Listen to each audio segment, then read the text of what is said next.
Hey guys, I'm Nick, and on this episode of the Scran Line, I'm going to show you guys how to make this Purple Rain cake. Now, this is inspired by my Purple Rain cupcake, which is inspired by the Prince song. So if there's any Prince fans watching, this one is for you guys. Let's get stuck into the recipe. Okay guys, so we're going to start off by making the cake batter. So add your flour into a large mixing bowl along with your sugar, some baking powder and salt. You want to mix this until it's well combined. Now I'm actually making this batter in 3 different lots. So you'll need to make 3 batches of the written recipe.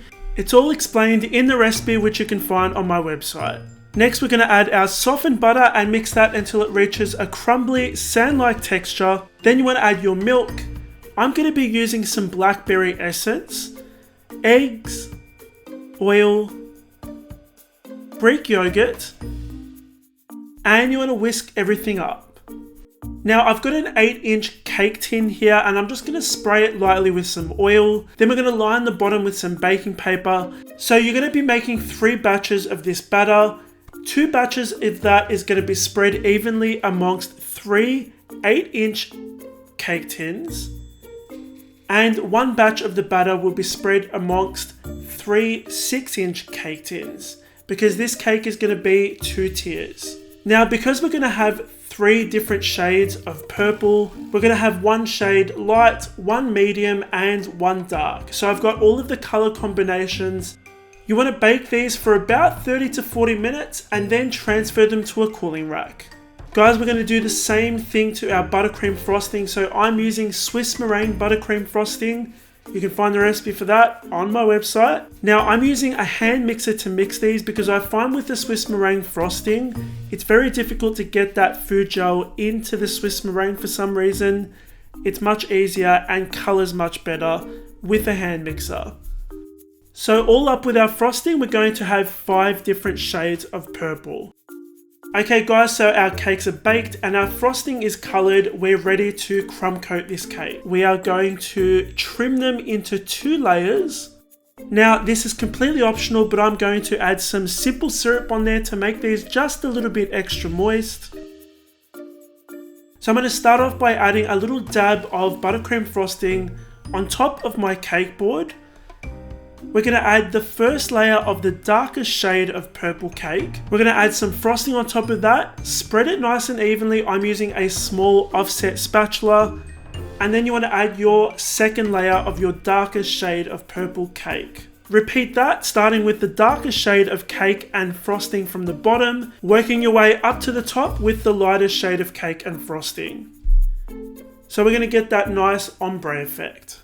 Now I'm going to add some buttercream frosting on the outside of this cake and on the top, and we're just going to spread it around using our little spatula. I'm going to go around with a cake scraper and make it look nice and neat. Now it doesn't have to look perfect because this is the crumb coat, and the crumb coat is there just to help trap any of the loose crumbs from the cake so that they don't show in the final layer. Now guys, you want to repeat this with the 6-inch cake as well, exactly the same process. We're going to chill these for a couple hours to help them set, and then we're going to come back and finish it off.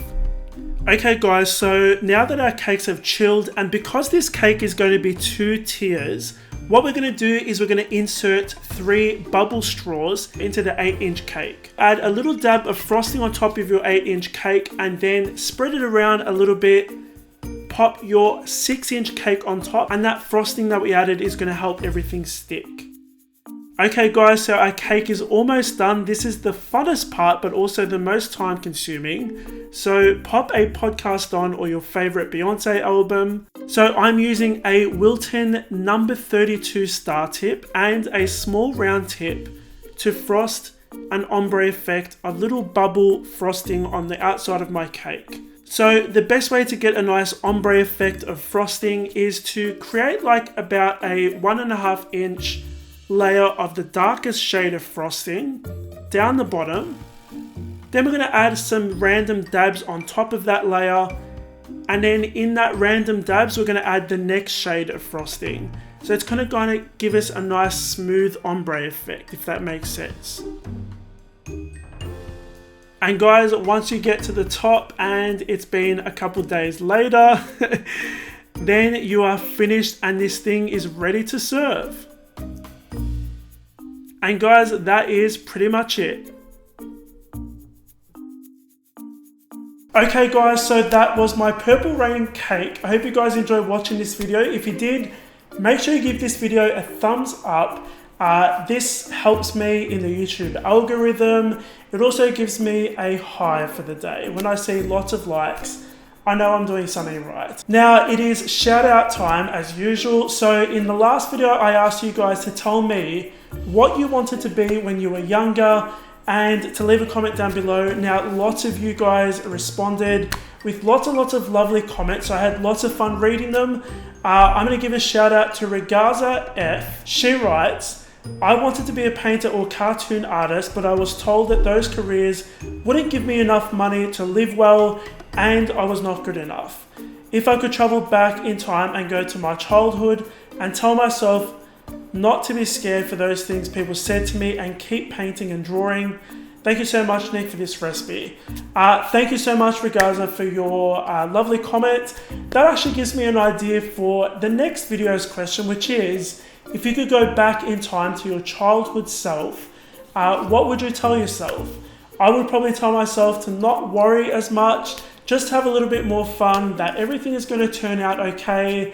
I was quite an introvert when I was little, so I would probably tell myself, you know, you can give yourself permission to be a little bit more confident, because when you get older, I mean, all the things that you're worrying about now, you're just not going to care about when you get older. But I want you guys to tell me what you would tell your childhood self in the comments down below. Thank you so much for watching, guys. I will see you all on the next episode of the Scran Line.